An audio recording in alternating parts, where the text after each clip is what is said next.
Berita selanjutnya diberhentikan dari jabatannya sebagai Sekretaris Dewan Kabupaten Musi Banyuasin dan kini menduduki jabatan sebagai staf ahli bidang pembangunan.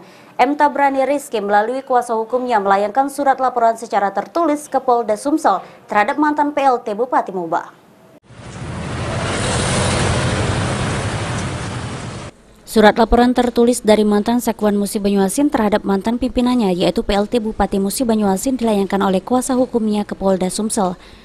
Laporan tertulis yang dilakukan oleh mantan Sekwan Musi Banyuasin M. Tabrani Rizky karena diduga mantan PLT Bupati Musi Banyuasin melakukan penyalahgunaan wewenang, mencopot jabatan Sekwan Musi Banyuasin menjadi staf ahli bidang pembangunan. Proses ini sendiri menurut kuasa hukum M. Tabrani Rizky mantan PLT Bupati Musi Banyuasin tidak melakukan prosedur yang sah.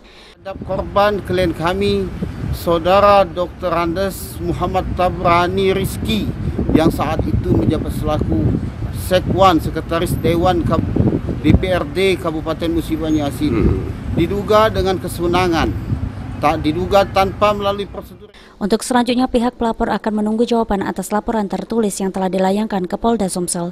Firman Hidayat, PAL TV.